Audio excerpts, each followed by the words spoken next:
Good afternoon. Nominations for the position of the Speaker of the National Assembly is underway. 2 names have been thrown into the hat. The vacancy occurred following the recent appointment of former Speaker Thandi Modise into Cabinet. The African National Congress has nominated former Defence and Military Veterans Minister Nosiviwe Mapisa-Nqakula, while the Democratic Alliance has nominated Dr. Annelie Lotriet as their nominee. Since more than one candidate has been nominated, a secret ballot will take place now in terms of Item 6 of Part A of Schedule 3 to the Constitution. I now suspend the proceedings to allow the returning officer to prepare ballot papers. The bells will be rung to alert members to the resumption of the proceedings. We will now adjourn.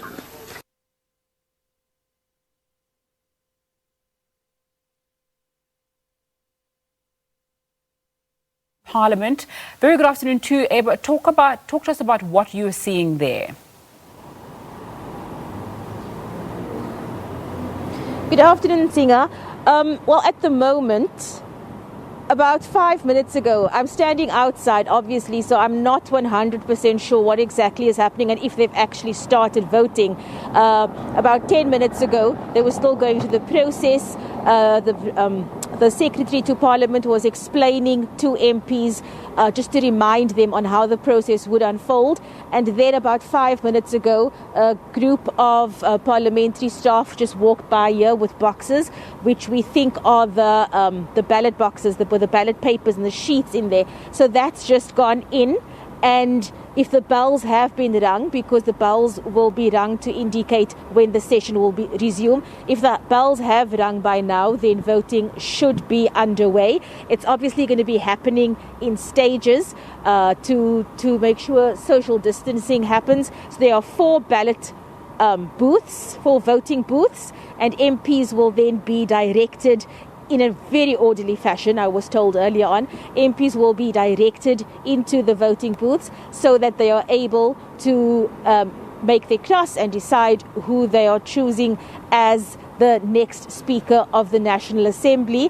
We know that the Democratic Alliance, they have thrown another name into the ring, Dr. Annelie Lotriet, and they have canvassed other political parties, opposition parties, to vote with their nominee. They've also probably tried to canvass members of the ANC. Earlier on, I spoke to Natasha Matsone, Chief Whip of the DA, and she said that she's hoping that some of the ANC members will vote with their conscience and will vote for the DA's nominee. It's a secret ballot, so how it plays out, obviously, we will only find out much later on. The process will take about 4 hours, possibly less, but what's going to essentially happen is the MPs are spread across 2 venues.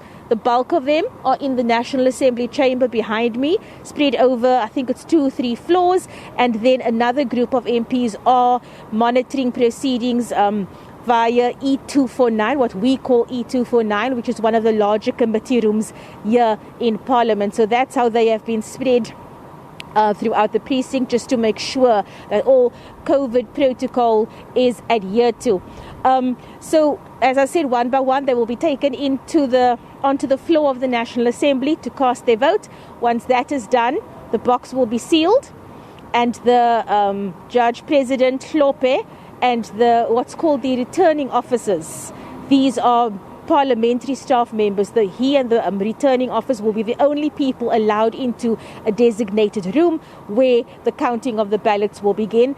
Thereafter, they will return back to the Assembly. Proceedings will resume, and the new Speaker's name will be announced to MPs in the House. Singer? Abra, Barbier giving us an update of what's taking place in Parliament. Let's get some more context now with SABC News political editor Mzwandile Mbeje joining me in studio. Thanks so much for your time. Just give us some broader context as to why we're here, and perhaps also explain some of the controversy. Thank you very much, Nzinga. Well, it's quite interesting. I think we're here because the president reshuffled his cabinet a few weeks ago. And of course, the minister who is now going for the speaker, so was the defense minister, so she was reshuffled. And we know that the speaker is now the Minister of Defense. So basically, you see a president playing his cards very wisely.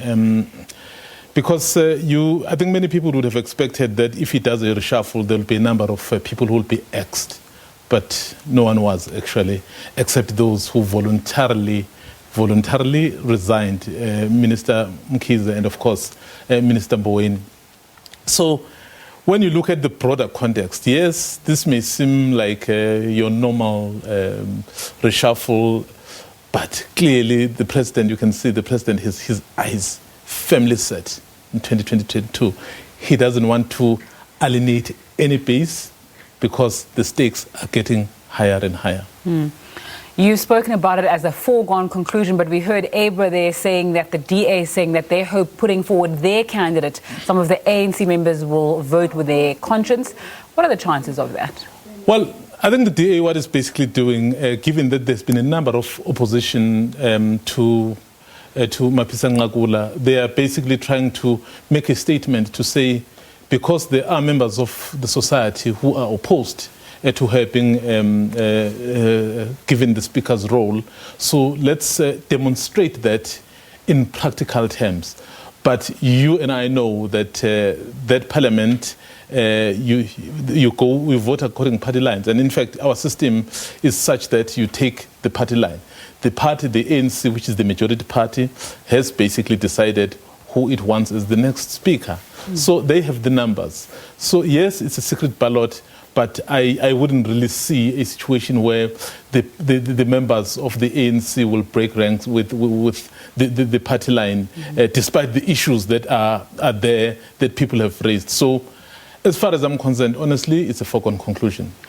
All right, you've spoken about the opposition as well to Nosiviwe Mapisa-Nqakula being in that position. We saw yesterday a letter by, among others, Dr. J.J. Tabane, trying to oppose that move. We've also seen media reports today in News 24 bringing up a scandal around that former minister, speaking about perhaps allegations of bribery and the like. Give us insight into that and what could happen there. Well, I think what many people are saying is that she has been facing, or she's been faced with a number of allegations. And I think that one that people keeps referring to is the one that of smuggling someone from, I think, from Burundi. And of course, a number of other issues. So clearly, I think in the face of others, that would make her not fit for the position that she will soon to hold. And in terms of holding her colleagues accountable, given that you, in your own role, when you were part of the executive, there are some issues that still remain outstanding. So will you then be able to then turn on your colleagues? Because what if they remind you to say, we were with you? There's some smallangana skeletons, exactly. as a previous person in power said. As we wrap up then, you've spoken about President Ramaphosa perhaps looking towards 2022. Commentary online and by some analysts saying some of these moves don't make sense for someone who ran on a certain ticket and someone who speaks about rooting out corruption, rooting out malfeasance in the African National Congress and in the public service. Oh, yes. What is interesting about our system is that, politics is very interesting. I mean, it doesn't matter what you may personally want, Nzinga. If you know that for you to achieve your objective, you rely on me, certainly you'll get me on board because you know that with me, so you're going to get there. So what is happening now is that President Ramaphosa, as much as he is pushing his agenda, but of course he's making sure that he is playing it within the politics of the day. And the politics of the day is such that you can't afford at this stage to alienate certain sectors because there's still a bigger price. And perhaps we may see a very different president come 2022 when he knows that he's not going for anything else. So he just needs to focus on governance and issues that you've spoken about, rooting out corruption. But for now, whatever you do, you make sure that you don't upset anyone politically. Mzwandile Mbeje, SABC News political editor, staying with me in studio.